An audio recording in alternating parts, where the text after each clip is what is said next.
A very good morning to you. Welcome to AM Live. My name is Olive Burrows, and this morning we'll be interrogating the debt situation and more specifically the public debt anchor. Treasury today begins public consultations on the proposal to anchor our public debt to 55% of the gross domestic product, that is GDP, as opposed to the 10 trillion shilling ceiling.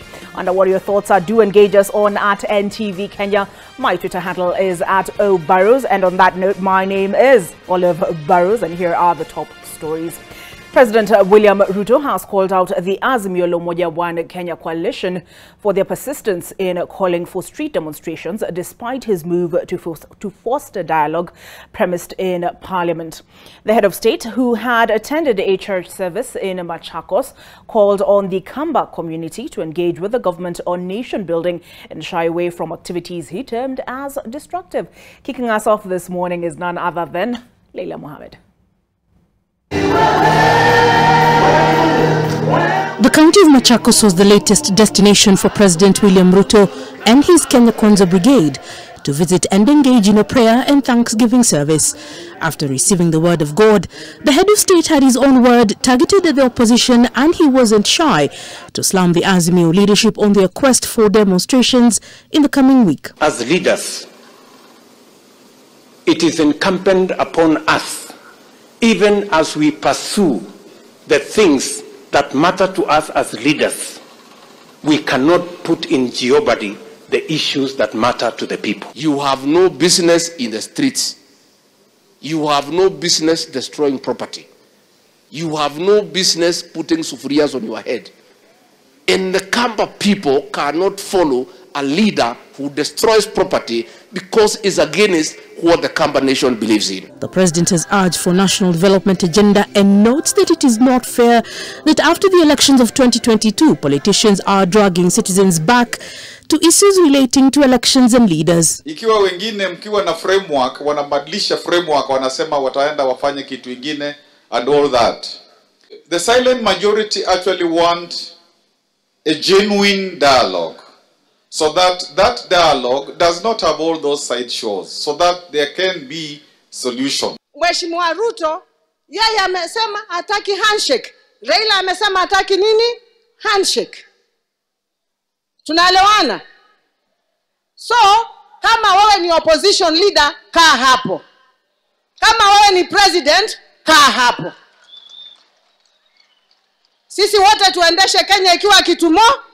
I believe the decision by Kamba leaders and the Kamba people not to involve themselves in maandamano is not because they are cowards, but simply because they have come of age. They believe there are ways, different ways of solving problems. The president appealed for unity in confronting the challenges facing Kenyans, and Ruto promised to ensure that the issues bedeviling the region like water, power and stalled projects will be dealt with within the next financial year. You can imagine when you are a student leader at the University of Nairobi, YCS, hata Kamukunji ilikuwa Machakos. Tunaendelea kusukuma zaidi, naona tumefika hapa Matungulu. Your Excellency, please relook at this matter. He also stated that he had reached out to Kalonzo Musyoka to work with the current administration. Mimi, I have discharged my responsibility. Nilimtafuta, kamketisha chini. Yeye mwenyewe akaniambia anataka kuendelea na ile maneno. Sasa what am I supposed to do? The head of state has urged the political leadership to stand shoulder to shoulder for the good of all Kenyans. Leila Mohammed, NTV. But on the other hand, Azimio leaders have insisted that they will go back to the streets with or without the bipartisan talks. The leaders, led by Raila Odinga, have also blasted the government on its promise to lower the cost of maize flour to 150 shillings, saying the cost must drop to 100 shillings. The leaders spoke during one of their pre-Maandamano rallies that they held yesterday at the Kamkunji grounds. Baada ya maandamano kusitishwa na kamati ya wabunge 7 kila upande kuundwa ili kuwezesha. I do beg your pardon. That was the report that Brian Mushiri filed in Kiswahili. We'll be getting to the English report shortly.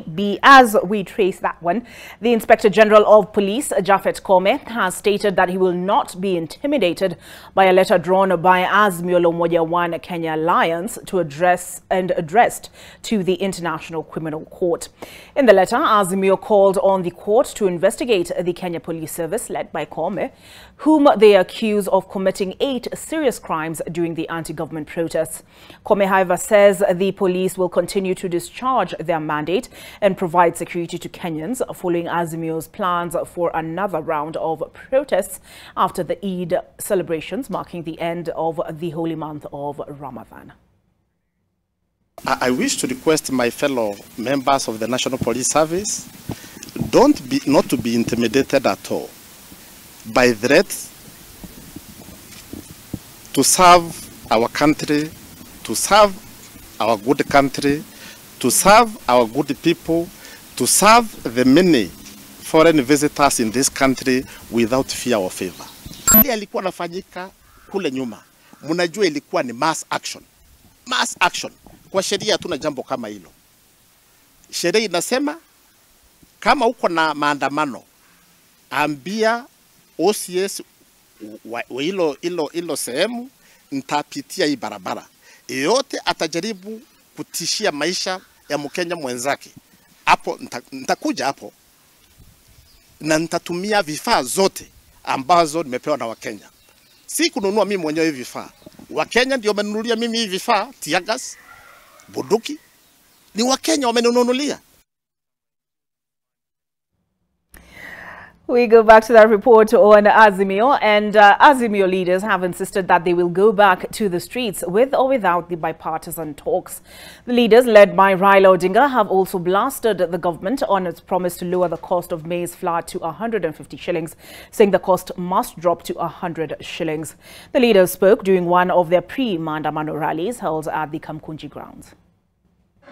After the opposition called off their bi-weekly anti-government protests and seven-a-side team of legislators selected by both government and the opposition, the Azimio coalition has since changed tact and is seemingly ready to abandon the idea for what they say is lack of genuineness and seriousness from the government.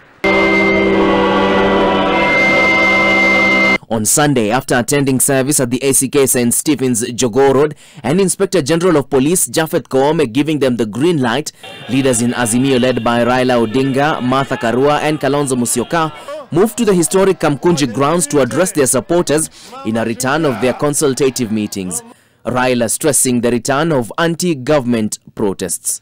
Tutaanza maandamano na tutaanza maandamano kila mahali. Kila mahali. At the same time, Raila stated that they will press charges against Deputy President Rigathi Gachagua at the International Criminal Court of Justice (ICCJ). Tunampeleka Hague. Gachagua tunapeleka Hague. Na wale maaskari ambao walipiga watu wetu na risasi, tuna majina yao yote. Kesho yote tunapeleka huko Hague. However, the meeting in Kamukunji was temporarily stopped after rowdy youth caused mayhem at the meeting. Nyinyi tunaona nyinyi. Simamisheni ujinga yenu hapa. Pia sisi wa Nairobi bwana. Ya nyorosha hao. Kwani iko nini? Hello? Leaders who got a chance to address the Azimio Public Baraza took a swipe at the government, terming it as dictatorial. Ukitafanya kuleta gharama ya maisha chini, pili ni kufungua nini? Haki yetu ijulikane. Kama mkate ni yako, sisi tutakwambia enda na mkate yako. Tukubali our negotiating team wakae meza moja, out of the 7 wa Kenya kwisha mtu mmoja awe ametoka asilia yake ni Azimio na anaketi pate kuzungumza na watu wale wengine wa Azimio la Umoja. Kama Kibaki, Rais Kibaki hakuwa na uwezo ya kuzuia General Ali kupelekwa kule The Hague. Yeye ni nani? Former Murang'a County Governor Mwangi wa Iria, who recently openly joined the Azimio la Umoja One Kenya bandwagon, taking the battle at the door of Deputy President Rigathi Gachagua. Anasema ni mtoto wa Maumau. Hakuna mtoto wa Maumau alikuwa dio. Huyu ni mtoto wa mpishi wa wazungu. Sawa sawa. Baba yake alikuwa anaitwa Boy, kama ya Boy na mzungu. Akakula minovu yote ya mzungu, alafu yeye akafanywa dio. Pressure from the opposition, Azimio la Umoja One Kenya, towards the national government led by President William Ruto is still on, with their clarion call indicating that they will return to the anti-government protests after this holy month of Ramadan. They continue to indicate that they will present Deputy President Rigathi Gachagua as well as Inspector General of Police Japhet Koome to the ICC in Netherlands. Brian Moshiri, NTV, Nairobi at the Kamukunji grounds. In sombering news, 11 people have perished while 14 others are nursing serious injuries at the Moi Referral Hospital in Voi after a bus they were traveling in overturned in Josa last evening. The accident happened 2 hours after the travelers left a funeral function in Mgamboni area in Wundanyi sub-county. I beg your pardon, that must be Saturday evening. Our reporter Bill Otieno visited the scene and prepared this report. The wreckage of this bus explains the magnitude of accident that happened here. 11 passengers among 35 who had boarded the ill-fated bus died on the spot in horrifying crash that left 14 others severely injured. According to the survivors, the bus driver was speeding before losing control despite numerous complaints from the passengers.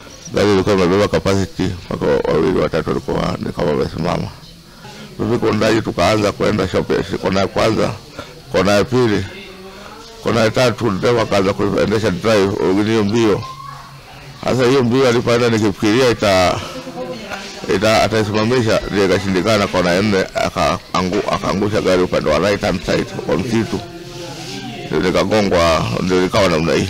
Sijamaliza nikacheka acceleration, iko gari ilikuwa iko juu, na pale kuna ile kona sharp bend ile pale na ni nyembamba. Sasa nikajua kweli mimi naanguka hapa. Niliona kama video kama drama tu hapo jana. Kuna ile ukuta ile tukaigonga tukaruka, gari karol kama mara 3. Sasa jamani na roll kuna bodies zinatolewa na kwenye vioo. This marks the second accident that has occurred in the area in less than 5 months, claiming the lives of at least 18 people. The accidents have drawn the attention of the county government of Taita Taveta to strategize on ways to stop accidents occurring in the area. Ajali zinatokezea mara kwa mara. Ningeomba sana watu wa Kenya waangalie ile barabara. Waweke kama ni matuta wakati gari zinateremka chini. Vile vile ule ukuta ikiwezekana waweke juu na waweke matairi makubwa makubwa, manake tumepata ajali nyingi sana. Within a year tumeona mabasi matatu yakipata ajali kama hii ya jana. Road accidents on the slope of Josa remains to be a challenge for the county government of Taita Taveta. Bill Otieno, NTV. All right, it's about that time when we get into the dailies, and as I do so, let me introduce my panelists, because with them we'll be discussing the debt situation, and that is the public debt anchor. How do we walk that tightrope? It is a balancing act, and with me in studio we have Dr. I should start actually with in academia, it's professor comes first, right? So Professor XN Iraki, karibu sana, economist, happy to have you in studio this morning, and CPA Dr. Grace Kamau, karibu sana. She is the acting CEO ISPAC, which is the Institute of Certified Public Accountants of Kenya. Good to have both of you in studio. Not to worry, I won't put you on the spot with the politics, but with the numbers, economy, yes, I will.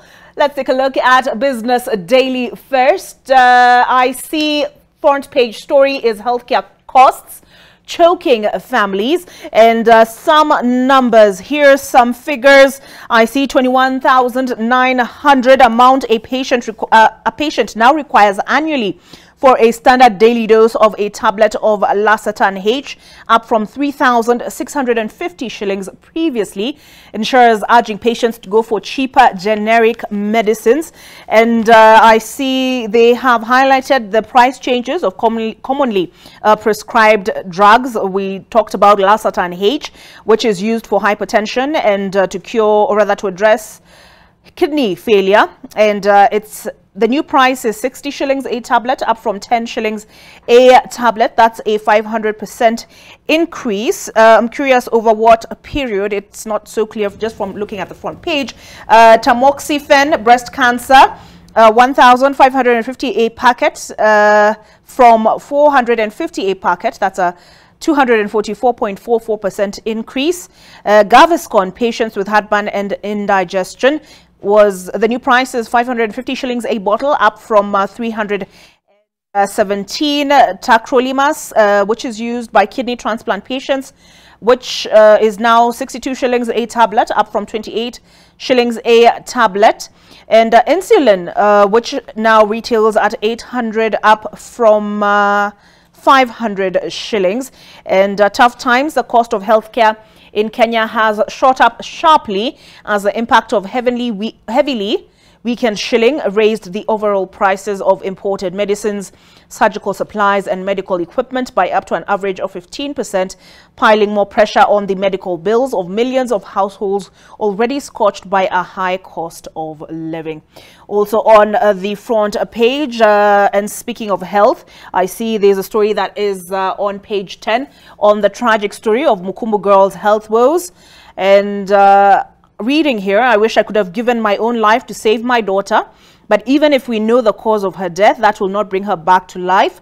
These were the painful words of Joyce Oyugi as she addressed mourners at the burial of her daughter on Wednesday last week. Wendy Abeti Oyugi, 14, a Form 1 student at the Sacred Heart Mukumbu Girls High School in Kakamega, had her life cut short by a bacterial infection, which has claimed 2 other students and a teacher at the school.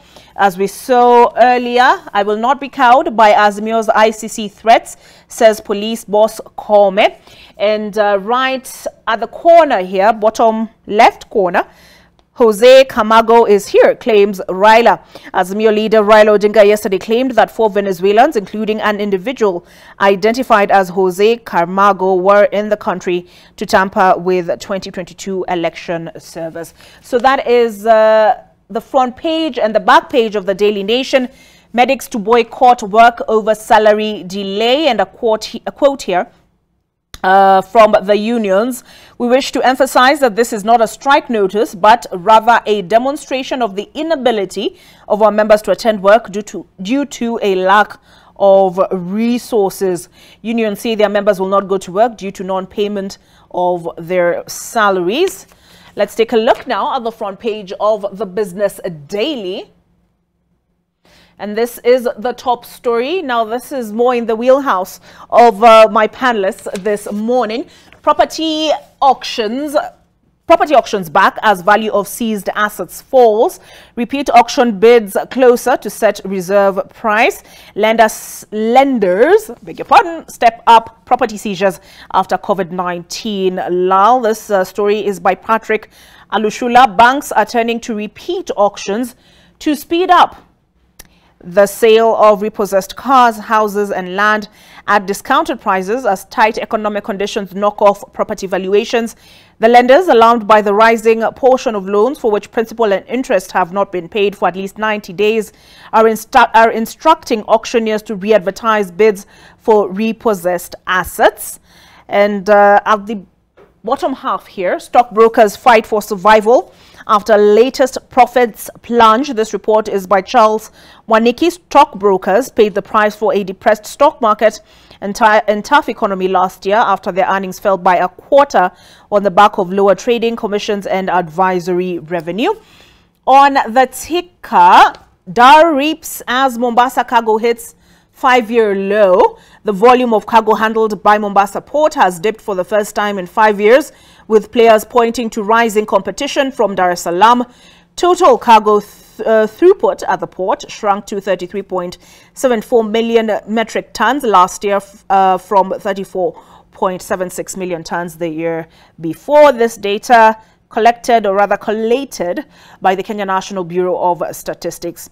Nairobi tops Africa in fees at elite schools. Nairobi has once again emerged as the most expensive city in Africa for elite schools, with fees reaching highs of 4.1 million shillings per year as parents place a premium on their children's education, a new report shows. And finally, on the ticker, on the front page of the Business Daily, NSC posts worst dollar returns on weak shilling. The weakening of the shilling by 6.8% in the first quarter of the year saw the Nairobi Securities Exchange trail African peers in dollar returns, reducing the attractiveness of the market to foreign investors. I'll take that again. NSC posts worst dollar returns on weak shilling. The weakening of the shilling by 6.8% in the first quarter of the year saw the Nairobi Securities Exchange trail African peers in dollar returns. And speaking of a weakening shilling, I'll ask Professor Exen Iraki soon to give us some perspective. But first, Taifa Leo. Front page, this is the headline. Masharti mapya ya Raila kwa serikali, ataka Kenya Kwanza imng'oe Keinan katika kikosi chake cha unga nafuu, katika kikosi chake na unga nafuu uzwe shilingi 100 si 150. And mazungumzo awekea Ruto matakwa zaidi ndipo akubali majadiliano. Miongoni mwa matakwa hayo ni kumtimua Jose Karmago nchini. So that is the front page of the Taifa Leo. Let's now take a look at the front page of, let's just look at the East African real quick. Anatomy of a graft web of corruption, wastage and neglect in Tanzanian public sector agencies threatens to taint Samia's legacy ahead of 2025 polls, but she stepped up to slay the dragon. And there's some detail here. Citizens alarmed as regions' governments run on empty. They're bracing for belt tightening as states cut spending and raise taxes amid funding squeeze blamed on debt and low revenues. Census results divide South Sudanese. Politicians say released figures point to plan to rig election whose date is yet to be named and call for, quote, proper count. So this is the East African. You can find it on using the hyperlink epaper.nation.africa. Front page of the Standard now. This is their headline: return of caning, teachers go rogue. Whereas corporal punishment is banned in schools, cases of learners being beaten to a point of seeking medical attention are rising. Could the tutors be taking matters into their own hands at the peril of learners? And here we have an image of Raila Odinga at Kamkunji yesterday. Azimio to report Gachagua to ICC. Azimio leader Raila Odinga addresses a rally at Kamkunji grounds in Nairobi. I see here 11 cult members face attempted suicide charge. Here is that preacher, Mackenzie, whose picture is on the front page of the Standard. Eliud Kipchoge hopes Boston will favor him. And at the very top, MPs at heart of country's ballooning debt. That is what we are discussing this morning. So we'll get into some more detail shortly. IMF seeks openness on fuel subsidy. I'll also ask my panelists to opine on that. And finally, before we get into the conversation, front page of the Star, Venezuelans back to Venezuelans back to, quote, clean server. Raila now claims. President Ruto asks Azimio leaders to give dialogue a chance. An image here of him and Wavinya Ndeti, who is the Machakos governor, having taken over from the gentleman that is now serving as Foreign Affairs Cabinet Secretary in President William Ruto's administration. And that is Alfred Mutua. And also on the front page, I won't be cowed by ICC threats, IG Kome says after Azimio letter. I also see on the front page Boni Halwale's image, senators back bill to tame runaway pending bills in counties. Senators are set for a clash with the governors after the lawmakers ignored the county bosses and backed a bill that seeks to tame runaway pending bills in counties. The lawmakers said the, quote, prompt payment bill of 2023 will be redemption and a big win for business people. CS to be grilled over plan to sell off parastatals. Is selling off parastatals a possible solution to the wage bill? The struggling economy, given salaries for civil servants were delayed.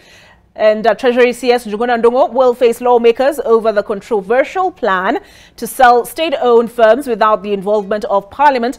The CS is set to appear before the Senate Finance and Budget Committee to explain the plans that have angered the senators and triggered public outrage. And I will leave the front page of the Star there, but introduce my panelists who've come in just now. I had introduced you earlier to Professor Exen Iraki, economist, and he teaches at the University of Nairobi. Also a columnist. Prof, I'm curious, is your column published on Mondays usually or?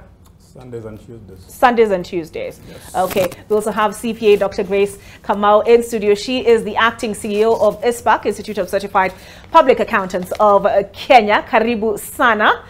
And another CPA sitting next to her, also studying for his PhD. So soon enough, we shall also be calling him Dr. Kimani Kuria. He is the Member of Parliament, Molo, as well as being the chair of the Finance Committee, National Assembly. PhD in? Global Business Management. Global Business Management. All right. And also in studio, CEO, LM Capital, Karibu sana. Asante sana. And you know him as Odhiambo Ramogi, also an economist. So I have a panel full of experts in the subject, or in the subject of the economy. More specifically, we are getting into matters public debt. Today, Treasury, and I'll pull that up in a moment. So if you could just keep the touchscreen open for me. But Treasury is launching holding public consultations beginning today on the proposal to peg the public debt on 55% of GDP, as opposed to the 10 trillion shilling ceiling that now applies. But before then, I'll invite Professor Exen Iraki, front page of the Daily Nation. They tell us how the cost of medication has ballooned, now that we're talking about ballooning debt and ballooning wage bills. And the reason, or part of the reason that's been provided on the front page there, is that the cost of healthcare in Kenya has shot up sharply as the impact of a heavily weakened shilling raised the overall prices of imported medicines, surgical supplies, and medical equipment. And, I had not opened it for you to also see that, but this is it, the front page of the Daily Nation, and also on the front page of the Business Daily, and it was on the ticker, and I read it twice just to make sure I understood or attempted to understand what it effectively means, and that is NSE posts worst dollar returns on weak shilling. In your professional opinion, Professor, what is causing the weakening of the shillings? Is it a perfect storm, as David D described it the other day on Citizen TV? I didn't watch his interview, but I'll respond to your question. And let me start by saying hi to my panelists here. I'm meeting some of them for the first time. Others, like Lamogi, we have met in other forums. Some of them Stormy, others Frederick. We can discuss that after this forum. The weakening shilling is really raining havoc on our economy. And there are a number of factors. One of them is that we import a lot of goods and services. And that's put a lot of pressure on the shilling. The next one has been the rising interest rates in the US. So to beat inflation, the US Treasury raised up the interest rates. So if you have some money, you would prefer to take it there than anywhere else. And as you take it there, you have to convert that money into dollars. So the demand for the dollar has gone up, and by extension, the other currencies have gone down. So by having a weak shilling, the prices have shot up. And if you look at the headline here about drugs and medicine, we import them. So by extension, the price will go up. But I think for medical services is another factor, that even if you increase the price, the demand does not go down because it's an essential product. So if I had a pharmacy and the price goes up by 5%, even if I raise it up by 10%, people will still buy it. And I don't think we control the price of drugs and medicine so much. So all those factors have conspired to make the price of drugs go up. When I look at the drugs that have been prescribed to me, I find most of them are made in India. India seems to have become the pharmacy of the world. And that ties closer to the other headline in the business daily about auctions. That because the cost of living has gone up, we are not making as much money as expected, and we cannot service our loans. So if I had borrowed some money, I was building a house or something, then the auctioneers come. And that's why there are so many people whose properties are being auctioned. But what I found interesting about this story is that people are getting up again, telling you that even if you take the product to the market, people have no money. But then somebody was very wise some time ago and said, don't sell a product below 75% of its market price. So that has led auctioneers, banks, and so on to be left with a lot of properties they cannot sell. Because previously you could sell to whoever is buying at whatever price, but now they have been restricted. That's my simple view about your headlines and what is happening. All right. Luckily, I've been very healthy. I'm not very worried about the price of drugs, but I hope I'll be healthy all the time. We thank God. Dr. Kamau, does Kenya's debt situation have an impact as well on the foreign exchange? Thank you, Oli, and thank you. I'm happy to be here and also to say jambo to my fellow panelists. I think I've met all of them. I'm sure Professor may not have remembered me, but he was chairing one of my PhD discussion. But going to the debt. You didn't give us problems, probably. That's why I didn't notice you. Yeah, I think I was a good student. I want to say that part of the problem we have with our current foreign exchange is also our debt. Because when you look at the proportion of our debt, we have that proportion that is domestic, that is borrowed locally, and we have a proportion of it that is borrowed externally. What happens is that most of this debt is actually denominated in the USD. So for us to be able to repay the loan every month or every year or every so often that we must pay, we must be able to pay it in the dollar because it is denominated in dollar. So there is a great correlation between the current debt situation and why our dollars, especially the dollar, is depleted. Over and above that is also to bring in the issue of, I think we need to put in more strategies in terms of bringing in more dollars, especially increasing our income from the tourism, maybe diaspora remittances and all that. We put those strategies together so that at least in as much as we have a lot of dollar outflow, then we also have mechanism of also bringing in a lot of dollars in. Thank you. All right. So I'm coming to you, MP for Molo now. Part of the reason, one of the reasons that has been provided by Professor XN Iraki is the US, for example, increasing its interest rates. The president speaking at a performance contracting event at the Kenyatta International Convention Center last week said shortly the cost of buying the dollar will go down to, did he say about 120 shillings? How feasible is that given it's not just local, what is happening locally that's impacting the cost of the dollar? Thank you very much. Good morning to my fellow panelists and good morning from Molo. We had a very good night and a very beautiful morning. We had some showers across several parts of the constituency. And of course, us being a food growing area, this is good news to the cost of living that you're talking about. Because once we have abundant harvests, it means that the supply of food products will be higher than of perhaps demand, and therefore that will consequently push the prices down. But going to your question, whether the president's promise that the Kenya shillings will appreciate against the dollar to around 120, whether that is feasible or not. So whereas I agree with you that the issue of exchange rate between Kenya shillings and major currencies, and in this context, USD has a lot to do with external factors. It has also to do with what we can control locally. It has to do with how much are we spending on our imports. And if, for example, we get to fulfillment, and hopefully the court case by these oil marketers is not going to go through, because one of our largest needs for foreign exchange, especially US dollars, is import of oil products. And therefore, if this government-to-government contract between Kenya and UAE of purchasing our oil products in in Kenya shillings as opposed to USD comes to fulfillment, that means we're going to take a lot of pressure from the demand for US dollars, and therefore consequently drive the cost of Kenya shillings down. And also to note that we just came from a drought season, which means that we're not able to feed our people from what we were making locally. And therefore, part of also what we greatly imported were food products. And of course, this rains, and consequently, when you start now seeing ourselves having a good harvest from our shambas, it would mean that again, that would also reduce the pressure on importation of most of the finished food products, which is again one of the greatest commodities that give pressure to our Kenya shillings. Okay. Do you agree, William, that this government-to-government arrangement will ease the pressure? And by how much? Most certainly, most certainly. I'm not sure by how much right now, because that would mean I have to calculate the component of translation costs in the whole thing. Okay. But let me also sorry. We'll feel it. We will definitely feel it.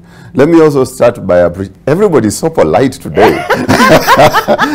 No, we said we are softballing to begin with. With Prof sending. We are waiting for you to provoke us. I'm not a provocateur, but let me start by acknowledging all my co-Polanists and tell Prof that I am loyal. Sina ubaya na yeye. Start by the conversation perhaps from where Mheshimiwa has left it.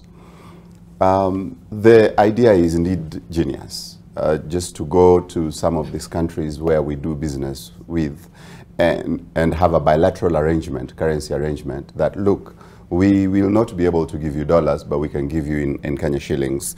Just give us what you have, and we work this out. I think they have done it with Pakistan and now UAE. And if it succeeds, it means that as an oil marketer or an oil importer, I don't need to go to a bank to tell my bank the money I have, because ordinarily if you're doing business in Kenya, it means you're doing business in Kenya shillings. So the money you have in the bank is in Kenya shillings. So you have to now translate it to US dollars to go and buy what you need to buy out there. So it means then that the importer does not need this process of going to the bank and translating the Kenya shilling into the US dollars.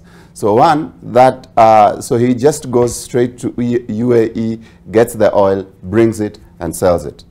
That means that the demand on the dollar goes down significantly. So the dollar itself will come down, because the exchange rate is just a factor of demand and supply. If there's too much demand on it, it shoots up. If there's the demand pressure is eased off, as we hope it to be, it comes down. But it also means that the price of oil itself will come down, because the money that the bank has been eating, if I can put it that way, the importer now has it. So he can afford room to make more of us buy more of his oil, so that now he can continue in business. So yes, it's doable, but as you know, there's a big difference between what politicians do and what they say. So you are not sure if this one they mean chaukweli, that they will do it. But DP Gachagua was in Mombasa, wasn't it? Receiving mafuta, if I recall, this last week. But there's also something else I heard about, and that is interbank trade, the restoration of interbank trade. What is that all about, Professor Iraki, and how does it impact as well the cost of the dollar? It just follows the same argument my frenemy, I call him my frenemy, both friend and enemy, that supply and demand. If you allow interbank trading, it means that if one bank has dollars, they can trade with the other one. Because sometimes some banks have more money, more dollars than the other one. So instead of keeping them, why don't you share them among your... So was this not happening before, or what was the complication? It was happening, but it has not been very vibrant. Okay. So I think that's what the government is trying to incite banks to do. That if they trade more among themselves using dollars, then those who have excess dollars can sell to those who have deficit of dollars. That will balance the market. All right. Okay, so we need to take a break. But when we come back from the break now, we get proper into those things, those manenos of public debt, the tightrope. How do we balance walking said tightrope? Join us, Odhiambo Ramogi, CEO LM Capital, as well as economist Molo Member of Parliament Kimani Kuria, as well as the chair of the Finance Committee. And we also have CPA Dr. Grace Kamau. She's the acting CEO ISPAC, and Professor XN Iraki, economist, also in studio and columnist. He tells us Sunday and Tuesday you'll find his opinion pieces or his columns that are put in the Standard. All right, welcome back to AM Live. As I mentioned before we took the break, and as I've been mentioning consistently for the last 45 minutes or so, we are looking at the public debt situation. How do we walk that tightrope? How do we balance on it? And Dr. Kamau, Treasury, beginning today, is holding, quote, public consultations on amendment of the public debt limit. They begin in Tana River, Kilifi and Lamu today. So this is Cluster A. So the National Treasury and Economic Planning has finalized preparing the aforementioned amendments, and the same have been posted to the National Treasury website. Let's take a look at said amendments. They have indeed been posted on their website, and these are amendments to the Public Finance Management Amendment Regulation, Public Finance Management Regulations, and these regulations may be cited as the Public Finance Management Regulations of 2023. The Public Finance Management Regulations of 2015 are in Regulation 26(1) by deleting sub-paragraph C and substituting therefore the following new sub-paragraph. The Cabinet Secretary shall at all times maintain public debt at a level not exceeding 55% of gross domestic product in present value terms, provided that if at any time the public debt exceeds this threshold, the Cabinet Secretary shall submit a written report to Parliament explaining the cause of the breach on the threshold and provide a time-bound remedial plan. What do you make of this proposal? Thank you, Olive. I think it's a good proposal, one, because then our debt is tied to the performance of the economy, so that there is no way that when the economy is not performing as good, that the public debt would be higher, as opposed to putting in an arbitrary figure or an absolute figure, because then an absolute figure may not be really backed by the economy. But having said that, let me also just bring the question that is also out there. Why do we really have to borrow? And just bring it, the reason we have to borrow first sometimes is also to try to bridge the gap between the expenditure and the revenues that we are generating. So looking at that and looking at the reason why we should borrow is now how to try to remain sustainable. And I want to believe this 55% will only be maybe for beginning, but maybe as the economy progresses and as we improve our situation, then this maybe will be brought back to 50% or even lower as the borrowing and the debt appetite continues to become an issue that we are dealing with as an economy. So I think to start with, that would be a good cap and a good control in terms of managing our debt and becoming more sustainable. Because remember, this economy is the same one that is expected to service the debt. So therefore, tying it to the GDP growth is good, because then we are reassured of the servicing of the debt as and when they mature. Thank you. Those are my thoughts around that. All right. Yeah. Is this applied in other jurisdictions as well, Heshimiwa, that we know of? Thank you very much. The measurement of debt in absolute terms is only applied in very few countries, and for example in Kenya. And just to give you an example, our level of debt ceiling is 10 trillion. So anybody would ask, why 10 trillion? Why not 5? Why not 20? Why not 30? And remember, considering that this threshold is approved by Parliament, that means it's subject to any forthcoming administration to determine why that particular amount is there. And secondly, because we do not live in isolation, we live in a global economy, how would we then compare our debt levels, for example, to that of, say, South Africa? Because remember, South Africa will be in South African rands. Ours our selling is in Kenya shillings, and then the size of the economies is different. Every time we talk about, panelists are talking about the economy, we like to compare ourselves with Singapore.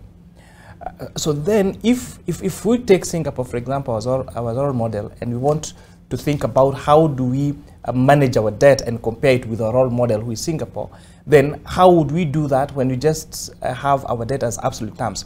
So in terms of best economic practice, it is the best economic practice, or the best debt reporting practice, is to make it a percentage of the GDP. Because remember, the GDP, gross domestic product, measures, you know, the economic prospects of a country, the total amount of finished goods that are being produced in a particular country. And in addition, it also shows us whether you have the ability to pay. Because if, for example, our GDP is 60%, our debt is 60% of our GDP, then it shows that you have a 60% ability to repay our loans. And perhaps also, in terms of fiscal discipline, and asking ourselves and measuring, you have borrowing is one thing. Then what you spend on that borrowing is another thing.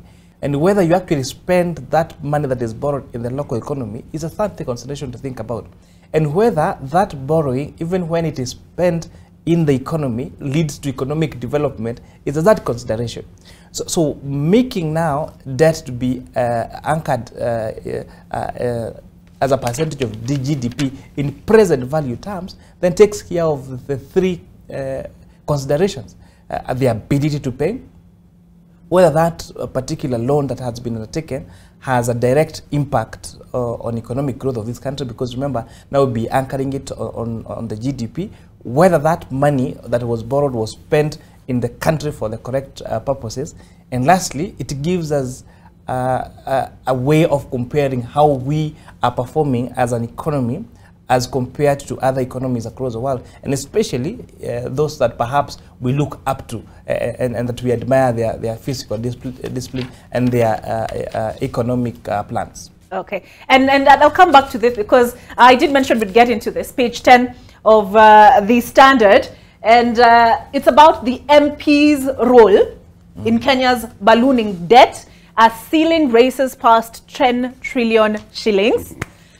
Business Daily, an article I was reading the other day, tells us, where is it? Yes, that the Treasury will cut the budget for the next financial year by at least 133 billion if Parliament rejects a proposal to amend the current debt ceiling of 10 trillion shillings with a new measure based on the gross domestic product. So, Mheshimiwa, I'll give you a bit of breathing room, but when I come back to you, is this about Kenya's ability to manage its debt, or is this to allow the Kenya Kwanza administration to meet this deficit of 133 billion shillings? Before then, because we're talking about arbitrary figures, right? Like, why should we cap our debt? Why not 20 trillion? Why not, you know? Is the problem really ceilings and anchors, or is the problem MPs in your view, William? Let me start by busting Mheshimiwa's balloon. Debt caps don't work. I know this, and he knows this. But they are very useful in the hands of politicians.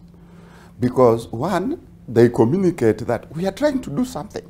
We are doing something. You see, we are holding these people accountable. We are putting in place debt caps.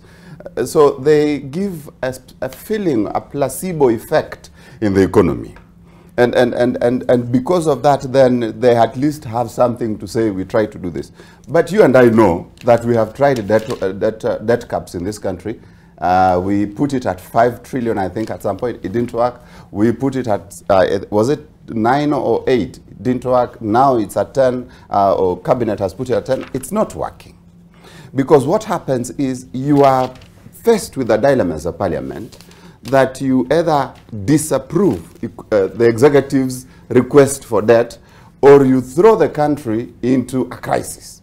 So somehow the executive pushes you where you don't want to go because something must be done, and you will adjust that law to fit into the executive's frame. So they don't work. But let me mention something also, that we are right now, the problem then is not necessarily the debt. The problem is the policy that has taken us to the debt, where we have significant budget deficits. And Parliament is the ultimate authority in matters of budgeting, because the country's purse is actually held by them. Today they have power to say, no, we are not putting money there, no, we are not putting money there, remove that one, and then now say, this is what we approve, and sign it off as law.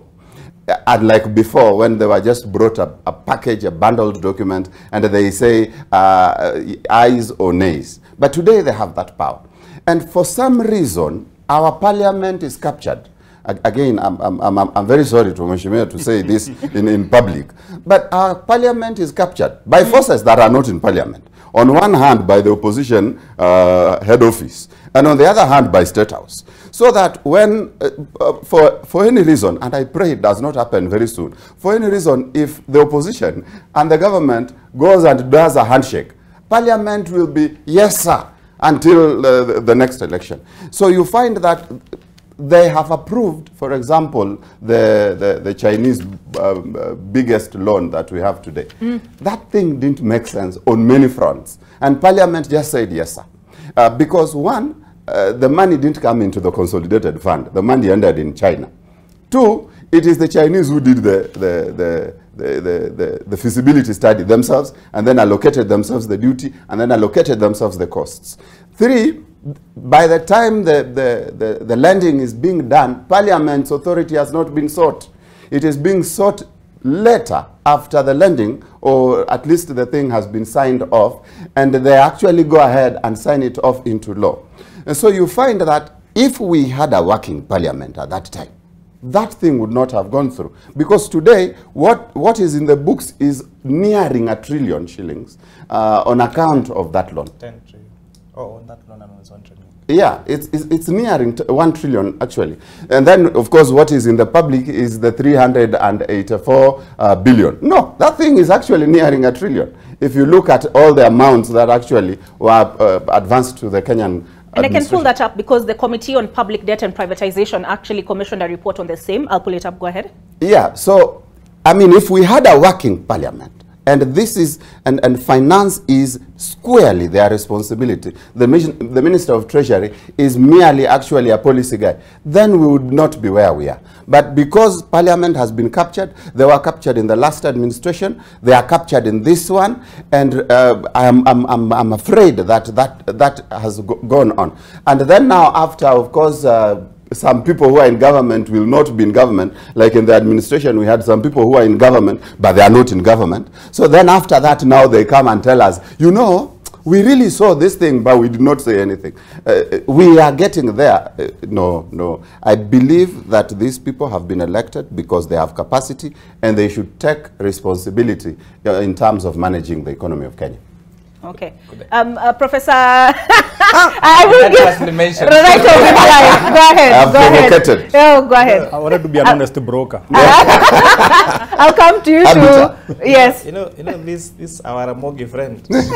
I warned you. Talks about the capture of Parliament. And interestingly, introduced a very interesting perspective of the handshake. And I'll agree with him on that.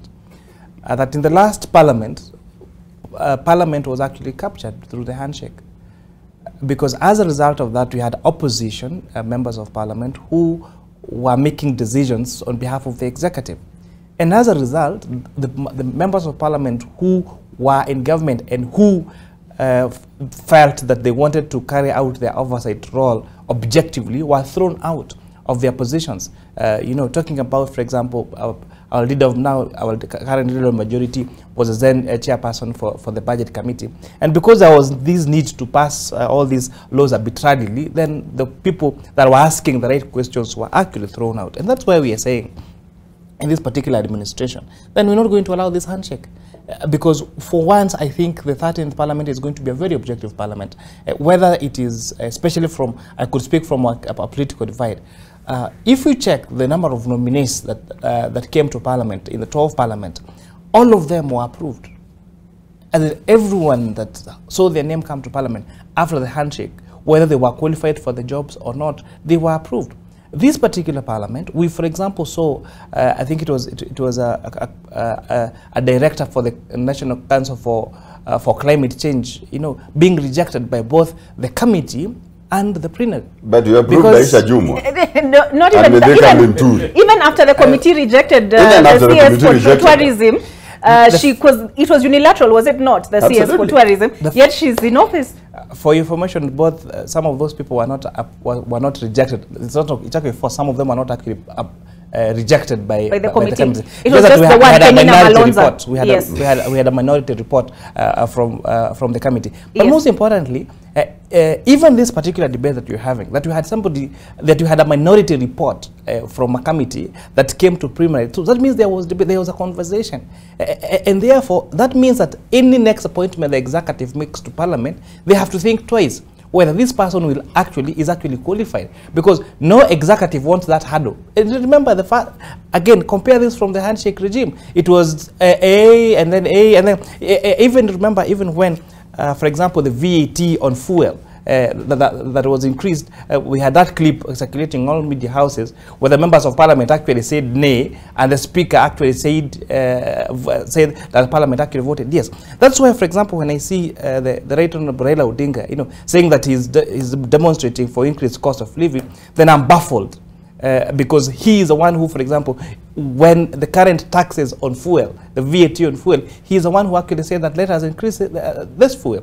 When we talked about the issue of national debt and the issue to discuss national debt, I think Raila Odinga is on record saying hata zingine ziko na deni, and so we had these people supporting these particular ideas because of their political affiliations, and just even what the current loan that we are repaying, that our Mogi friend talked about, this loan, for example, led to one of the largest losses we had in terms of taxes.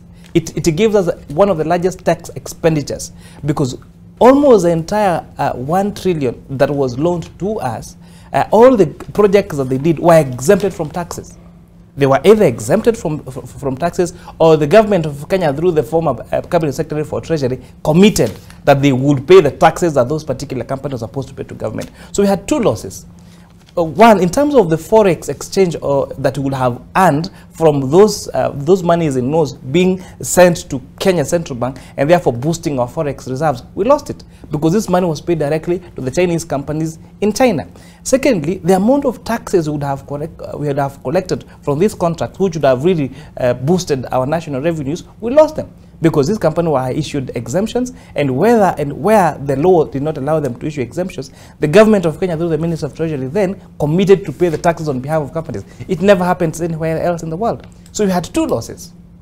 The gains would have made in terms of forex exchange, and therefore helping our on the strength of our shillings, we lost on that one, and again we lost on revenues. That's why we are saying that let opposition do their oversight role in parliament, not in the streets, in parliament.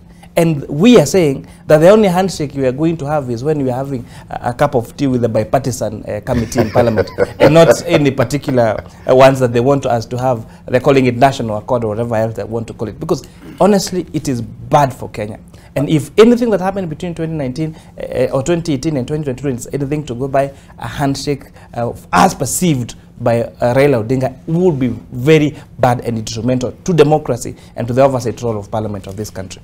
Olive, I don't know if you'll be polite, because he's used my words politically and deviated significantly from the public debt debate and gone into the issue of handshake. Handshake, I know. But Professor Exen, if I invite you to mediate, you had promised you'd be the arbiter. Let's just take a look at our public debt stock. This is an article, as I mentioned, that was done by the Business Daily. And so this is the portfolio. The public debt is projected to be 9.413 trillion shillings at the end of June 2023, implying a borrowing spree of 587 billion shillings in the 2023-24 financial year. This is a quote of the PS. And Dr. Kipto said the stock of public and publicly guaranteed debt grew from 8 trillion to 9.14 trillion at the end of December 2022. Public debt comprises external debt of 4.67 trillion, domestic debt 4.47 trillion shillings, and the growth in public debt is attributed to external and domestic borrowing and appreciation of the foreign currency exchange rate against the Kenya shilling during the period under review. The external debt comprises 2.1 trillion in multilateral debts, 1.21 trillion in bilateral debt, of which China accounts for 67%. Professor Exen Iraki, do tell me what you make of the proposal to peg our debt to 55% of GDP. Is it an arbitrary figure? Will the MP Molo wake up tomorrow and propose that it be raised to 60%? Are MPs the problem? Is it the cap, the capping system that's the problem? Where do you lie on this issue? I think the first thing I need to make it very clear to you, and I warned you never took me seriously. Can you separate the two guys? Let's really sit in between them, and we should have more peace. I feel attacked. The guilty ones are afraid. I think we are having a very healthy discussion here. We want to change our debt ceiling from an arbitrary figure to a percentage, which I agree with Mheshimiwa is very good for standardization. We can compare one country and another country. And by the way, we have been reading my columns, that's what I've already supported. The debt should be a percentage of GDP, comparable across countries. But what I like most about it is this, that if you take more debt, you must grow the economy. Because if you have 5 out of 10, that's 50%. So if you now increase 5 to 6, you have to increase the denominator to 12 to remain 50%. And I think this is going to force our parliamentarians, our policy makers, the executive and so on to grow the economy if they want more debt. So they have to justify. Previously, if we had a ceiling, it didn't matter. Just get more debt. Go towards 10 trillion or whatever it is. So from a physical discipline point of view, I think it's a good idea. It also makes it very flexible for the government. When you say 10 trillion, you stick to that. But when you say 55%, which I'm not sure how it was arrived at, my biggest worry is, are they going to wake up one day and say 60% is better or 70% is better? So I think there should be justification of 55%. Is it because the donor said that? Is it IMF said that? Is it what the scorers say? Is it what the research says? So we need some flexibility on that. But I also want to ask another question. Does that apply to counties also? Because they're also getting debts. I think Mheshimiwa should tell us whether counties should also have the 55% of their GDP because they also have an economy. But I also want to support my neighbor here that we need to become maybe more open-minded, because why are we talking about debt all the time? Simply means that we have a deficit. Should we not be more bold enough and ask why we have a deficit? Because the problem, in my opinion, is that the economy is not growing fast enough. If the economy was growing fast enough, would be having more businesses, would be having more people employed, they would be paying more taxes, would be worrying less about debt. But let's also remember, and Mr. Ramogi must listen to me, that it is much easier to get debt than to get tax. Imagine how long it would take me to start paying taxes if I start a business today. But for debt, you just go and negotiate with your bankers. You negotiate with your debtors. They give you the money on the spot. And it is actually a raising option for our parliamentarians or our leaders to focus on debt, because it's much easier. Let's see how we can grow this economy so that the next debate we are going to be having here will not be about how to pay debt. It will be, for example, how can we give some debt or some loan to Tanzania or to Uganda or to another country? Because remember, debt is also a big business. Let me finish by saying that even when we go and get our own loans, we also check for our credit worthiness. For example, they'll tell you, you cannot use more than 30% of your salary to pay for debt. Yes. So I think what has been happening in other areas is now being brought to the government. The question is whether our MPs and others will be able to stick to it and be disciplined enough to say the percentage must remain 55%. And maybe Mheshimiwa Kuria can confirm to us whether they will stick to that or they will be flexible. All right. Dr. Kamau, did you also wonder, like Professor X and Iraki, how they arrived at this 55% of GDP? Yes, I also wondered, and I don't know whether this was also to provide some little window, especially considering that when they were using the absolute figures, there was a little window for them where they could borrow. So it is not clear, and most importantly, I think I wouldn't be so worried of the 55, but I'd be worried of what direction that 55 is going to. Is it going to increase and become arbitrary and becomes, next time they say 70, next time they say 50, 30, whatever, but just to say what trajectory are we looking forward to? Are we going to be taking it down or taking it up, or are we going to stagnate at some point? But I think picking from what Professor has said, I think we need to have, a more serious conversation around debt and ask ourselves, why do we get ourselves here? When you look at a big proportion of our budget policy, the proposal that we have for the 2023-2024, a big chunk of it right now, it is continuing to increase, a big chunk of that amount that will be used to service the debt. So it is like a vicious cycle that we started some time back, and it is keeping on growing and growing. Over 1 trillion of what we'll be projecting in the next financial year will be to service this debt. And somebody wonders, then how long are we going to do? Because it has been growing from 300 to 600 to 900. This year we are using 930 billion to service our debt, almost 1 trillion, that is almost a third of our budget. In the projection, then we are going to have over about 1.2 trillion being used to service this debt. Then we must start asking ourselves serious conversation. Do we really want a third of our budget to be going towards servicing the loan? What options do we want to bring on board? And I want to seriously agree with the professor that it's a lazy way of dealing with bridging that gap, because you just get the money easily.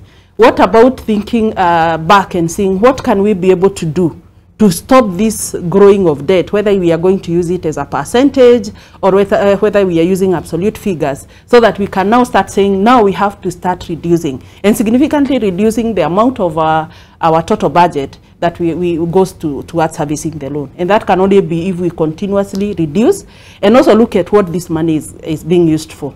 Is it being used for recurrent expenditure? And that may be if it is used for recurrent expenditure, then it means then we may continue in that route. But if we use this money then for capital expenditure and look at other options of how we can maybe carry out a big project, including the public-private participation, then we can continuously see ourselves reducing the debt in a very creative way without compromising on our development or on our service to the public. So I think that those are my thoughts around that. Okay, and Mheshimiwa, I'll come to you, but first I'll go to William, because I had given you the right of reply. Now you'll have something else to respond to. William, is what we witnessed the other day, that is the delay in disbursement of civil servant salaries, akin to what we see in the US when we talk about a federal government shutdown? It is. But let me start this conversation from where Daktari has left it. And Daktari has started very nicely in terms of where we are in terms of debt. I was looking at our debt figures yesterday, and I realized we are at 9.1 trillion, as you had rightly said. And then I'll compare that with the real GDP, because our real GDP is around 9.3 trillion, which means we are at 100% of debt. Every shilling we create in real terms. When we say real GDP, what we mean is it's the GDP adjusted for inflation.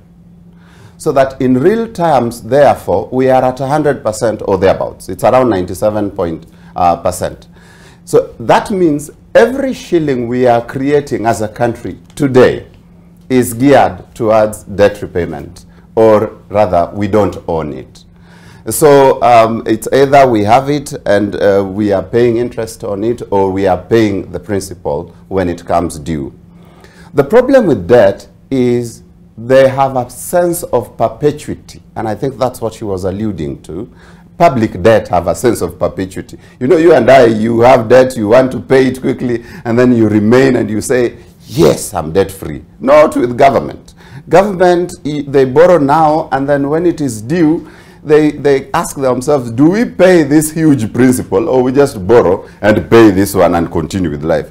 Often, the lazy option of just borrow and pay that one is the better option.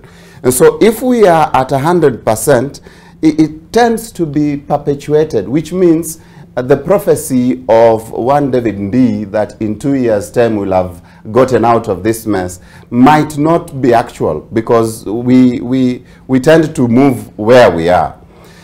So what does 100% mean in terms of real terms to you and I?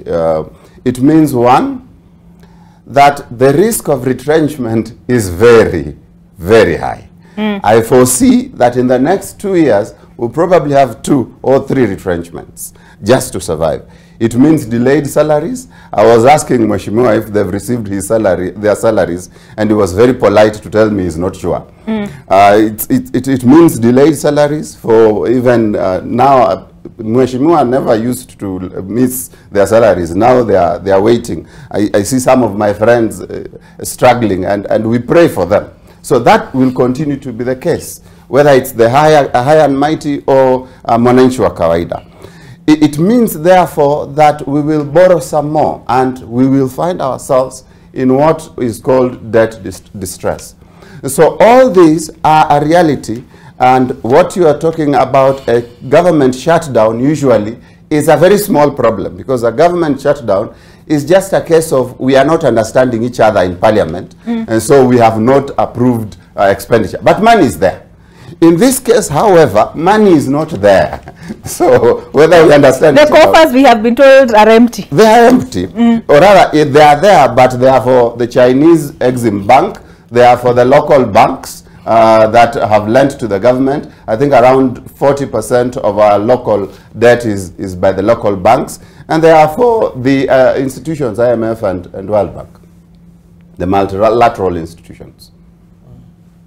And I see here Eurobond is maturing next year when you talked about perpetuity and borrowing to pay back, and yeah, anyway. But Mheshimiwa, when our salaries enter the account, you'll see somebody has posted on WhatsApp, Mshande imechek.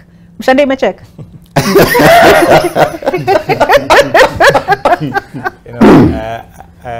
There's no right way of answering this. Yeah, I'm cornered.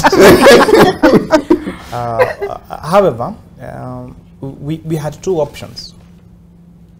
What was happening before? Every day, let me start from this. Every day there are exchequer requests in excess of 200 billion shillings, like the payments that needs to be paid in every day. And that's why, for example, in my view, although the payment of salaries for civil servants is extremely important and is a key obligation for any government or for any employer, but so are, for example, pending bills. You know, I was taken aback a little when you made the conversation that the salaries of members of parliament or civil servant had delayed for like 10 days.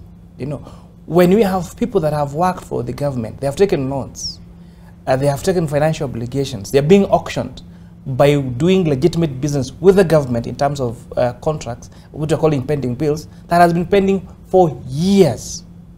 I think the lowest in our country was when, I think it was a lady in Nyandarua County who died, you know, just claiming her money. You know, the other day, so I think a man, you know, going to protest naked because he has a pending bill that has not been paid for the last 4 years. So although the payment of civil servant salaries, again, is extremely important, but you have to open this conversation, not just about salaries. We have people that have done legitimate business for the country that have not been paid billions of shillings. Some of them used their family homes as collateral for the loans that they did to do work for the government, that they have not been paid. So the next time you worry about me, please worry about those contractors. No, you are here, I can ask you. Worry about those contractors as well. So Oliver, we were, the Kenya Kwanza administration was faced with a dilemma. You were in a hole. Do you keep digging, or do you try to get yourself out of the hole? And what was previously used to happen, to use very layman terms, was mshade jaingia sawa. ni app gani saizi ninaweza pata do, ni Tala ama ni Branch ama ni all those apps. So you end up with loans from all mobile apps that can give you loans, and 3-4 days later you have to switch off your phone because all these apps are calling endlessly asking you for the money. That's what Treasury was doing before. When they couldn't meet their exchequer request, and where there was so much pressure, whether it is from salaries, whether it is from contracts, whether it's from a promise that was made to do a particular road within a particular duration of time, we will go and take the most easy loan available, even when it was not economically plausible to take that loan, even when it was not making any economic sense to take that particular loan. But to go back to the question, Olive, about loan as a percentage of the GDP, 2021, and I think it is whether it's either Prof or a CEO for ISPAC who asked this question, whether it is an easy out for Parliament. Actually, it's going to be a more difficult way for both executive and Parliament, because data that has been published on both Treasury and IMF, if you would calculate the debt as a percent of GDP, in 2021 it was 68.4%. In 2022 it was 67.94%. So taking that percentage of loan per GDP from now 68 or 67 to 55, meaning you have to do two things. You either reduce the amount of, if GDP remains the same, then you have to actually reduce the amount of money you borrow for you to go down to 55%. And if it's not reducing the amount of loan that you borrow, then you have to grow the GDP. So for Treasury to convince Parliament that we are operating within 55%, and for them to actually operate within 55%, they will have to increase our GDP. So actually, it's a tighter rope. The easy option was a ceiling. The more difficult rope, the more difficult path is making it a percent of GDP, because we will have to grow our GDP for us to get at 55%, because right now we are at 7%. So we either reduce our loans or grow our GDP. And of course, we cannot even reduce our loans, because as my good friend said here, they are perpetual. We already have those loan obligations that we cannot forfeit, because if, for example, we wouldn't pay those loans for whatever reason, that means our credit worthiness in global credit markets will go down. It means that we could actually get auctioned, because remember, even part of these loans are actually pegged on, for example, the loans that were guaranteed by Kenya Airways Limited. If we do not honor those loans, then we start losing our strategic assets in Kenya Airways, or in our ports, or in our SGR. So really, we will have to grow our GDP if we have to bring down our loan as a percent of GDP from the current 67% to 55%. It is not the easy option. It is a more difficult option. And you'll have to work extremely hard, because reducing that percentage from 67 to 55 is not going to be any mean achievement. And that's why we have to really harness all our energies towards growing our economy and growing our GDP. All right, Prof, before I ask you to fact check those figures, because it's maybe he's presenting his PhD paper, but you talked about pending bills, right? Yes, yes. And I had mentioned in our perusal of the dailies that there's a story in the Star, senators back bill seeking to tame runaway pending bills in counties, and it has been. This proposed law is sponsored by nominated Senator Miriam Omar, proposes a 5 million shilling fine or 5-year jail term for accounting officers who fail to pay their suppliers within agreed time. But I'm really not getting into that. I just wanted to mention that. So, Prof? If Mheshimiwa Kuria was my student, I would have given him a passing grade, because finally he has started singing my song. I don't know whether he got converted from my discussion or he has been following me, but I like his discussion. Now, this issue of debt, this is probably the 4th or 5th time I have been here on another studio to discuss debt. And yet, what Mheshimiwa is saying, we should probably be not discussing debt, but how do we grow the economy? That should be the big debate, because it's not easy. Now, let me start by talking about debt, because debt should free us from debt. It looks cyclic, but the reason why we borrow money is so that eventually we can make ourselves financially secure. You borrow, you get a debt, you build a house, you get a debt, you start a business, and then we expect that business to become self-sustaining. So maybe the government should now start looking at debt like ordinary individuals or private individuals. That this debt should eventually free us from debt so that we make the economy more productive. In fact, one way to make the economy grow is to use that debt so that we are able to make the economy grow faster, become self-sustaining. But now it seems that when we borrow the money, we want to borrow more, which to me suggests that we are not putting the debt into the right use. And I like the way he brought in the issue of pending bills. I can confess that I am also owed some debt by the government. Economists will tell you that GDP is simply the money in circulation multiplied by the velocity of that money, or the speed at which that money is circulating. So the moment you don't pay people debt, or you don't pay people's debt, then that money does not circulate. And I'm very saddened when I hear people are dying because they are not being paid, and they did the work, legitimate work. So I think apart from worrying about the debt as a percentage of GDP, we must worry about paying people's debts. Because people don't just incur debt randomly. They incur debt because they have offered goods or services. So we need to make bold decisions as a country, and these are some of my suggestions. One of them is, whether we want or not, I agree a bit with some government policy makers, we must have some austerity. We must cut the money we use, the government expenditure. I think there's a lot of duplication in the government. Sometimes if you look at the counties, if you look at some government agencies, if you look at the national government versus county government, there's a lot of things that are replicated. So we must look at that. And we also must be creative. I was looking at the Business Daily a few minutes ago, and I was surprised that last year, or I think the year before, 169 billion was betted. We put 169 billion into betting. Those are 2 Nairobi expressways. So why have we not leveraged on betting, for example, to raise some national revenues? I would want the government to say that we are going to have a bet. The winner is going to get 1 billion. And we're probably going to raise about 1 trillion, because if we are telling people that you get 1 billion as the prize, we can also think about volunteerism. We are talking about the government having so much money being paid to workers. Why can't we ask for volunteers? There are a lot of people who would work for this country on voluntary basis without being paid a cent. Some students, some retired people, and so on. But I think the most important is we need to make it easier to do business in this country. Whether you are looking at KRA, whether you're looking at the county governments, whether you're looking at the national government, we should make it easier to start businesses, to register them, and to run them.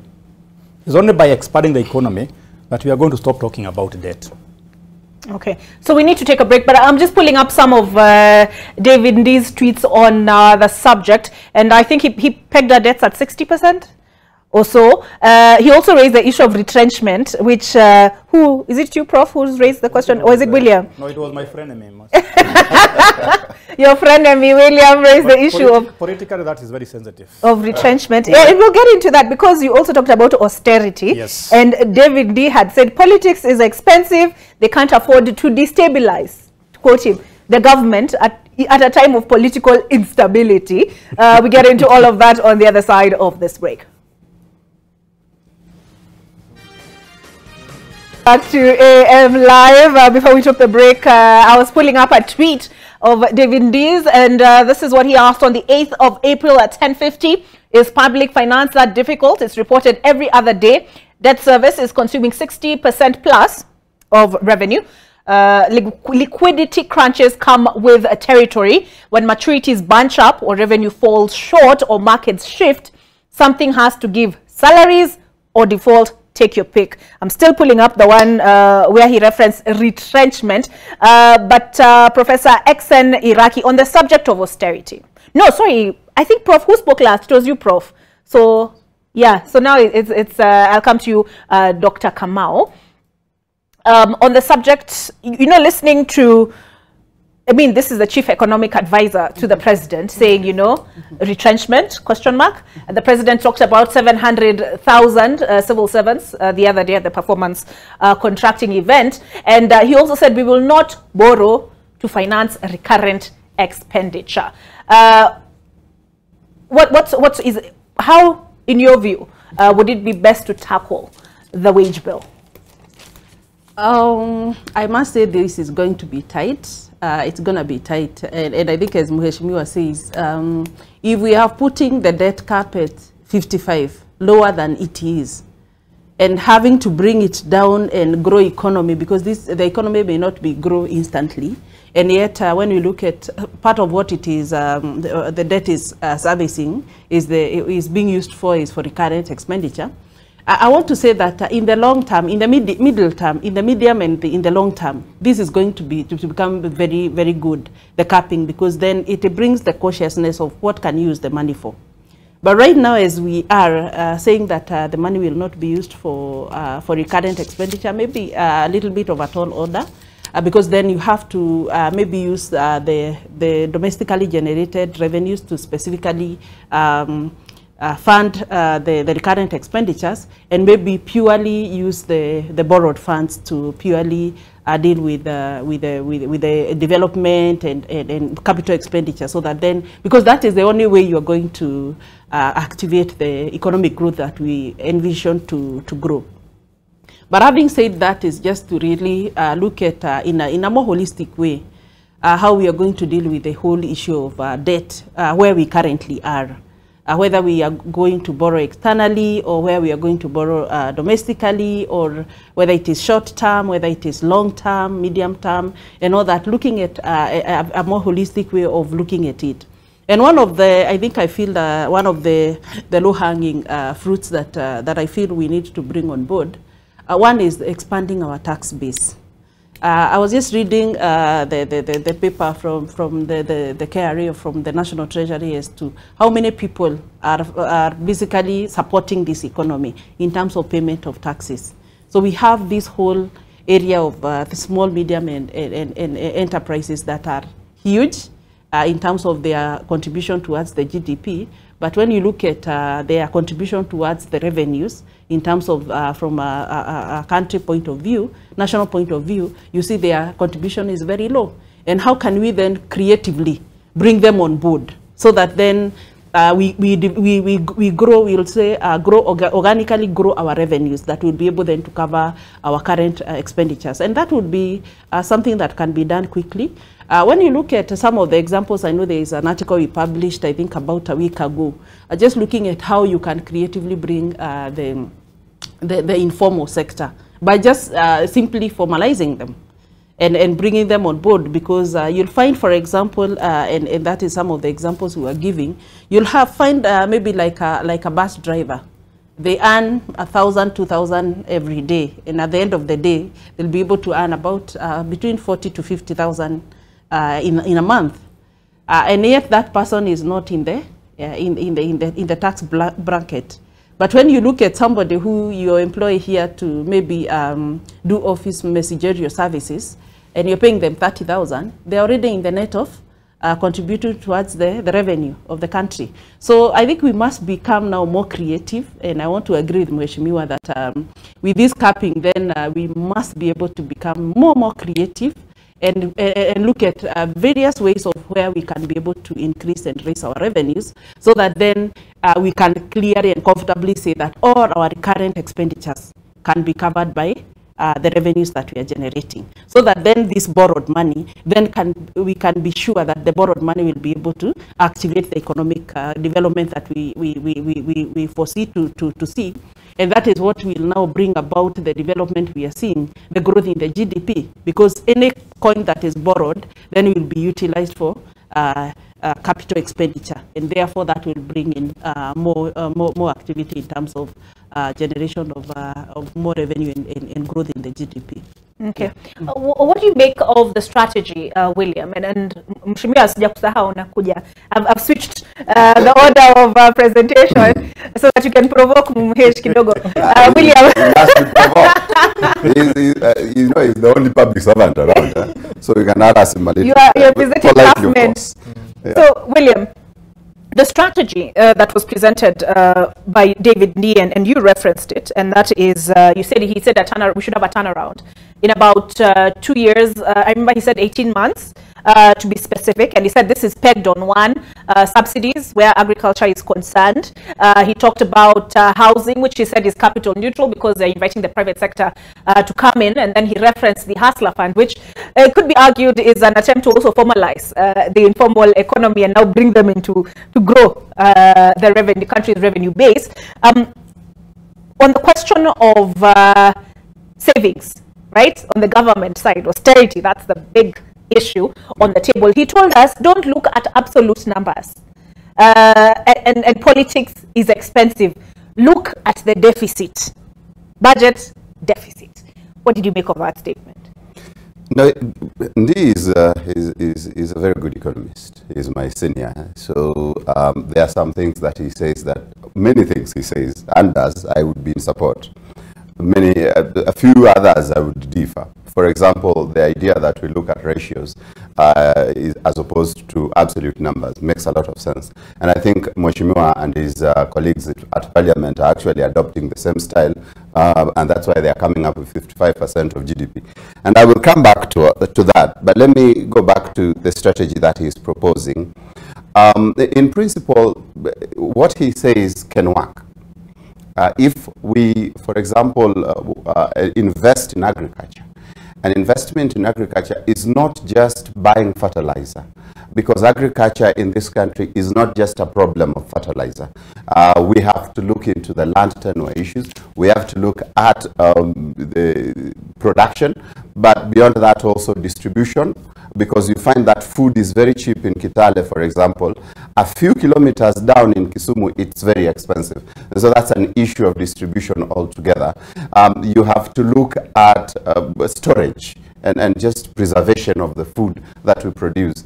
And all this require government investment, and the government has not been very forthright in terms of investment in agriculture.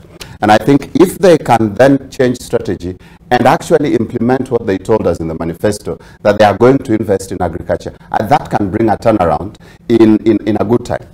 The second part, of course, is the micro and small enterprises, that you support them with training, with financing, with micro insurance, with markets, because again, access to markets has been a big problem.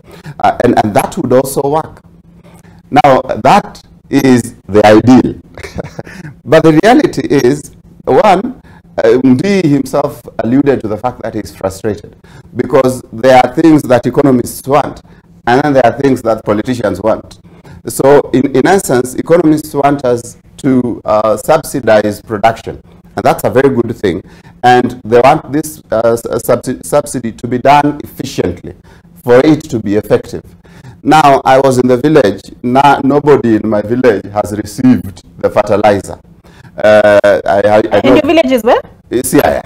No one. He explained that they were targeting those who plant in the course of the short rains. So he said Mount Kenya and parts of the rift. That is a whole discussion around inequalities and marginalization that I don't want to get into. No one in Western, I know, has received the fertilizer. And so that now tells you that there is an inefficiency around that subsidy already. And even then, the subsidy is very expensive, but when you get into even those who have received it, there is still a price peg to it. So that inefficiency is going to cost them a lot. The other inefficiency that is going to cost them is the distrust that is growing around Hustler Fund. Okay, fine, we are saving. Where is this saving going to? How can I access it? Is it in my name? Who is accessing this saving that I am saving? And now you are expanding that saving. And so you see some of those questions that are coming up that they do not have an immediate answer to is going to affect that. But beyond that also, there's the whole thing of just government officers behaving funny. This is the policy, but the implementation, you remember the days when county governments came into power and they gave us very big artwork in terms of the hospitals they are building, and then they build a very small kiosk that looks like an hospital. That's exactly what's happening, what the economists want versus what the politicians are doing. And so that is going to cost them, and I don't think we are going to achieve what he says in 18 months. But I also wanted to comment on this GDP. Guys are very excited about pegging debt on GDP. You know, GDP, and Prof has alluded to the fact that GDP, that is the spot check, where you use the multiplier and money supply. That is the spot check. But the conventional one is you either use government expenditure or you use incomes, or you use the actual production. And actual production is usually very hard to measure. The lazy one we usually do is expenditure. Now, for example, in their last administration, around 1 trillion shillings of our money was spent in China, which means it did not circulate locally. In the books, GDP is telling us that we produced 1 trillion shillings. But in practice, in supply, that money is not here. So when you say that, for example, we are now excited because we are going to peg that debt, that borrowing on GDP, still, I have my own concerns that the practicality of that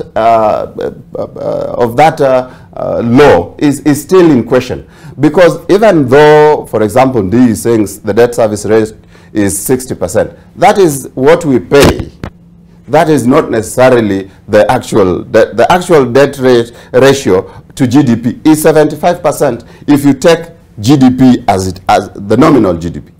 But in principle terms, if you are now coming and saying the 55%, I think is the IMF recommended, you're saying that let's use the IMF recommended 55%, and we're already at 75%.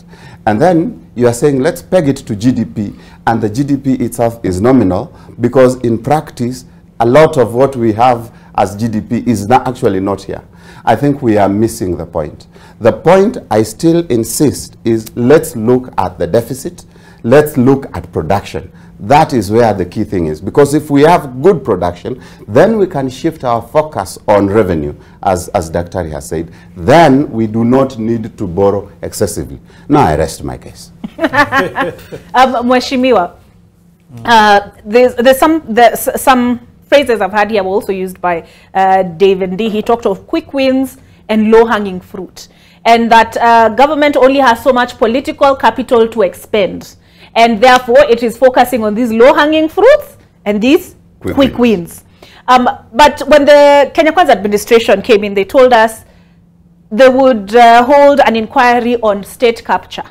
Now, David D, in his appearance on Citizen TV, he referenced this paper he wrote for Africog on highway robbery, budgeting for state capture.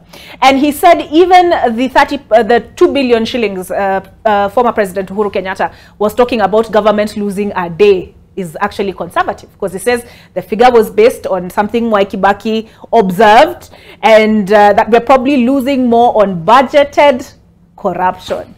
Can we focus on one and not the other? And while we're on the subject, he said he was exasperated by the obsession, he said, with perks and privileges of those in government. Can you, is it how, optics-wise, right? Does it send the right message when you tell Kenyans their coffers are empty and yet government is running business as usual? Thank you very much for that very interesting question.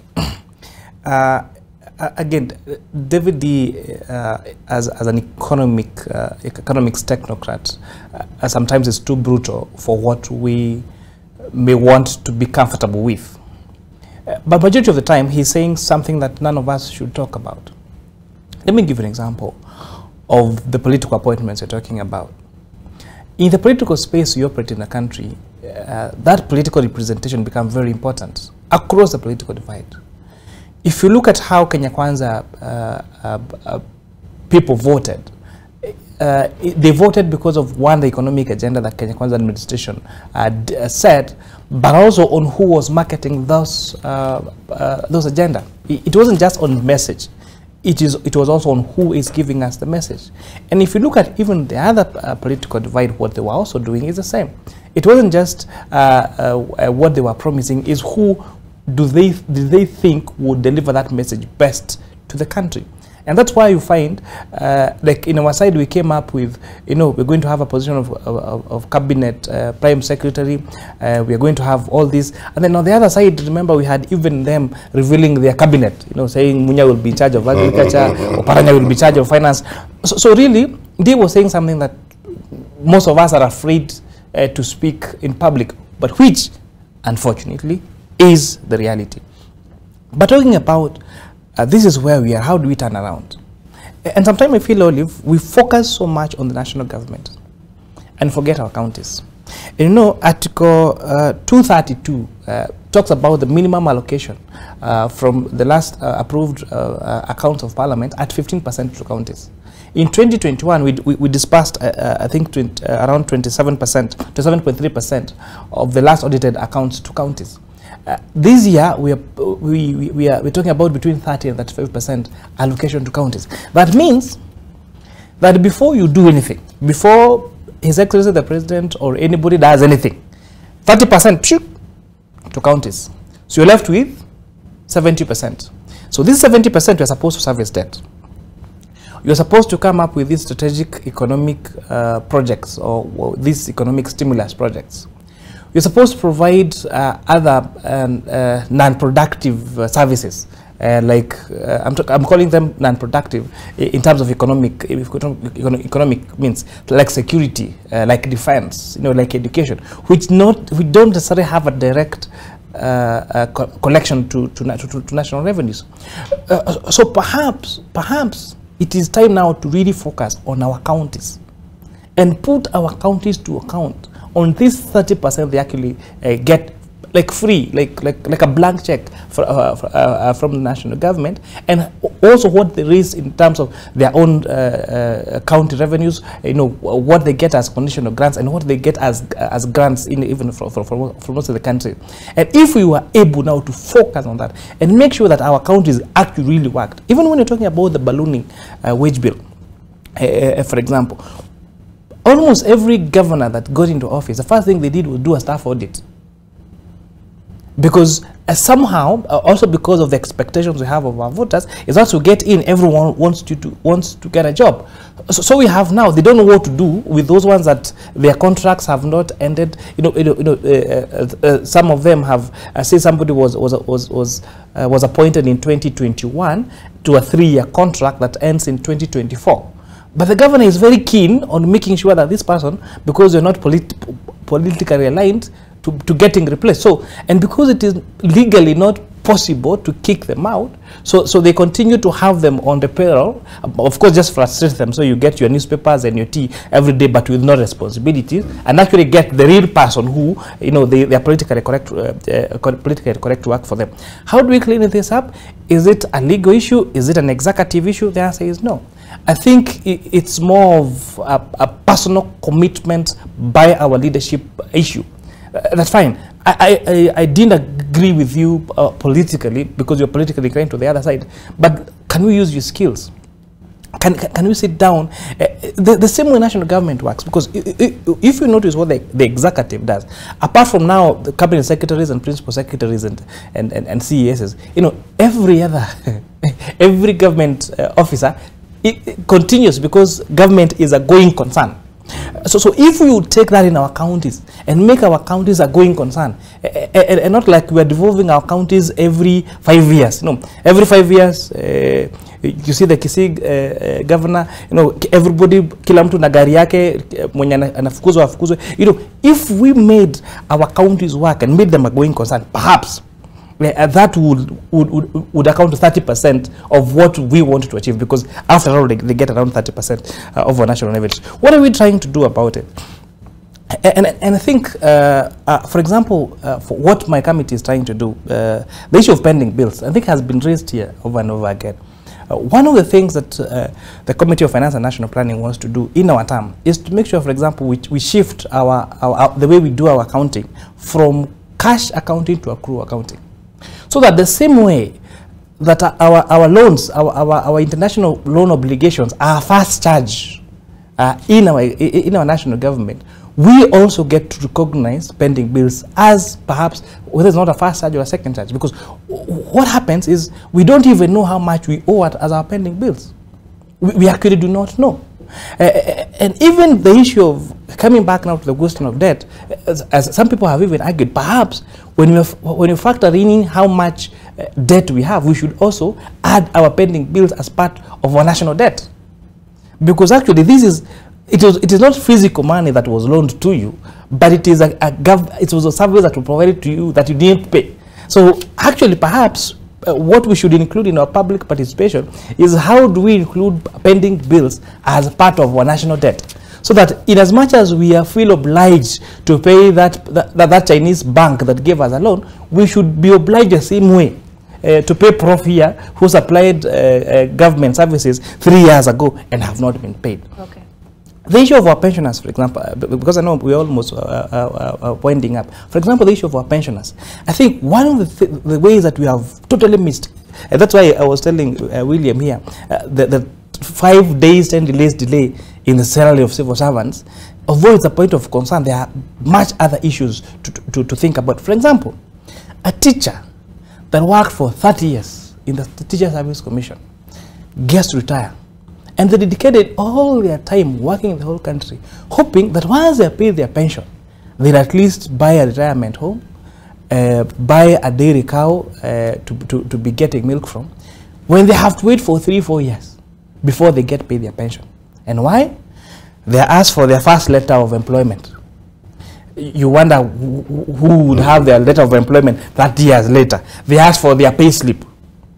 You know, who would have their first pay slip anyway. So one of the things that we have tasked Treasury to do, and we're going to provide resources towards that, is integrating the payment system of all our civil servants to that of the pension scheme.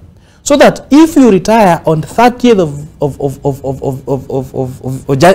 that 1st of January, 20th of February, the following month, you're on the payroll of pension. So that if we are able now to take out that particular delay period and save our pensioners the agony they have to go through to getting their first letter of employment and getting their payslip, I think those are some of the ways that will also reduce dependence. Because, you know, again, one of the salient issues in our economy is also the over-dependence on the working class. So where when you get a job, the first thing is not how to help yourself or how to improve your condition, but how to take care of your aging parents. And sometimes even those aging parents are actually past civil servants. So if, for example, we are able to do that, then I think we'll have really solved the pending issue problem, and we will have found a solution to our pensioners who really dedicated a lot of their years in public service of this country. All right, I need to wind up. Prof, I'll ask you to please have the last word on this one. And I enjoyed that submission, Mheshimiwa, I must admit. Prof, health workers in the counties, because he raised the issue of pending bills, health workers say, we regret to inform you, they've informed the counties that have not paid them, that will not be able to attend work as scheduled as from 19th April 2023. This is due to non-payment of their previous month's salaries and statutory deductions. Now, David D asked us the question, which would you rather, delayed salaries or default? And he says that we cannot have, it's counterproductive in his view to have a discussion about restructuring our debt, because he said we are illiquid, not insolvent, because the case of Ghana was one that was put to him. But how sustainable is this situation of delayed salaries? I think let me carry on from where Mheshimiwa stopped, because he brought in the issue of counties. One of the easiest ways to grow the economy is actually to focus more on the counties. You give them 30% of the taxes that are corrected, but nobody asks what they do with that money. So counties are now centers of political growth, not economic growth. And one way to resuscitate this economy and make it more vibrant is to focus more on the counties as centers of economic growth. So when you tell people in the counties that you cannot pay them salaries because you have to pay debt, you are being academic, because they don't know anything about that debt. When I was hired in a county, nobody told me that there was debt before my salary. I just offer my services throughout the month, and I expect the salary at the end of the month. So I think we are bringing too much politics into things that are obvious, that are simple. And the one way to make the economy grow slowly is to make your workers depressed, your workers unpatriotic. Because when you don't pay me for the services I have offered as a civil servant, or you don't pay my debts, or you don't pay my for the service I've offered as a contractor and so on, how do you expect me to go offering services? How do you expect me to go beyond the call of duty? So I think whether we want or not, we must focus on how to balance our books. I think that's the basic issue. Whether we are paying debt, whether we are paying salaries, whether we're reducing waste, we must balance our books. And all these ladies and gentlemen here will tell you that's what they do in their homes. You don't go telling your kids that you are not going to eat today because I not get my salary. As a parent, you are responsible to make sure I must pay for Lisa. That is it. So the government should behave the same. And I'm not very happy when the government keeps on preaching pessimism when they should be the top preachers of optimism. Okay. That's my final word. All right, so I will leave the conversation there. With me this morning in the studio, we've had, I'll start from this end now, Odhiambo Ramogi, economist and CEO, LM Capital. Sitting next to him is Kimani Kuria, who's a CPA and Member of Parliament for Molo and chairs the National Assembly Finance Committee. And next to him is Dr. Grace Kamau, CPA Dr. Grace Kamau, Acting CEO, Institute of Certified Public Accountants of Kenya. You might know it better as ISPAC, and Professor XN Iraki, economist, columnist. The list is long. So thank you very much for joining the conversation this morning. My name is Olive Burrows. Keep it NTV.